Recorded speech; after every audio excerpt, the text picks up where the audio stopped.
Reunido em sala secreta, o conselho de sentença, por maioria de votos declarados, quanto ao crime de homicídio contra a vítima, faltou só um aqui, a vítima Joelma, vírgula, reconheceu a materialidade, a letalidade e a autoria, e não absolveu o acusado, mantendo-se ainda, aqui é vírgula, as qualificadoras.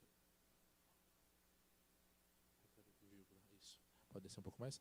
Quanto ao crime de homicídio contra a vítima Aldair, desclassificou o delito, razão pela qual deixa o fato de ser de competência do tribunal do júri.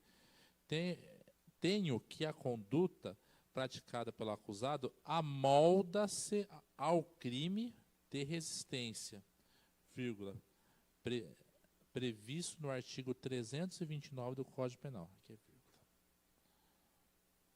A materialidade restou devidamente comprovada diante do boletim de ocorrência, depoimento da vítima, e como do interrogatório do acusado, que não negou esse fato, e a autoria também, da mesma maneira, restou sobrejamente comprovada, porque a vítima foi segura em relatar os fatos, bem como o depoimento do policial Eduardo, tendo o próprio acusado confessado que investiu contra o policial. Diante da resposta da justiça popular, o réu deve ser condenado em conformidade com o tipo penal previsto no artigo 121, parágrafo 2º, incisos 2 e 4, combinado com 14.2 e artigo 329, todos do Código Penal, ou seja, homicídio tentado duplamente qualificado e resistência. Aí só se deixar claro que é crime de resistência, a vítima é o policial militar, mas também o Estado, só essa retificação. Assentadas essas questões, tendo sido o réu Leonardo Souza Lima condenado pelo júri popular nas sanções acima descritas, bem como não havendo outras causas modificativas, é passado a dosimetria observar a sistema trifase do artigo 68 do Código Penal. Aí depois consta na sentença que eu acabo me filiando no entendimento que, havendo mais de uma qualificadora, deve a primeira ser qualificar o delito e as demais servirem como agravantes, caso previstas como circunstâncias dessa natureza.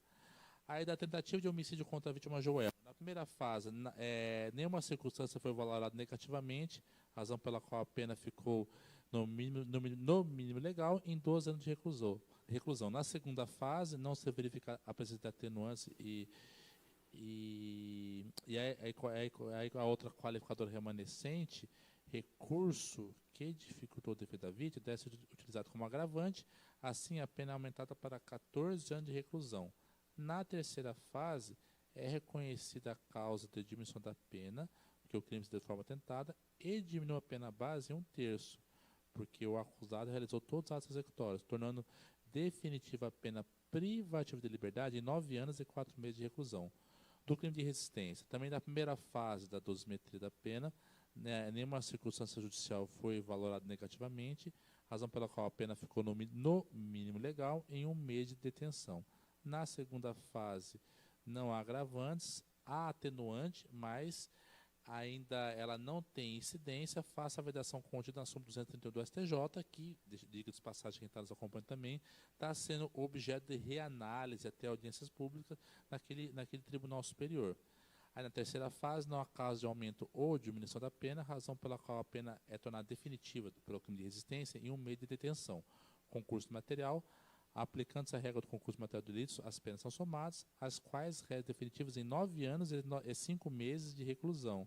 É estabelecido um regime inicial fechado para cumprimento da pena, com base no artigo 33, parágrafo 2º, a linha A do Código Penal.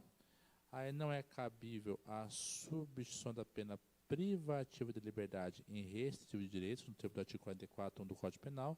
Não há valor mínimo para reparação de danos, porque nada foi discutido nos autos. As custas restam por conta do acusado, com a exigibilidade suspensa, dado seu presumível grau de hipossuficiência. Aí poderá ele continuar recorrendo à liberdade, uma vez que assim foi concedido em momento anterior, não existe na presente data alteração fática que justifique a decretação da sua prisão. Aí transitar julgado, manter-se a condenação, deverá ser expedido o mandado de prisão nos modos aqui definidos. Aí, com a captura do acusado, deverá ser expedida guia de recolhimento definitiva, encaminhando-se ao competente juiz execucional conforme o caso. Após arquive-se, a sentença publicada em plenário sai nas partes intimadas.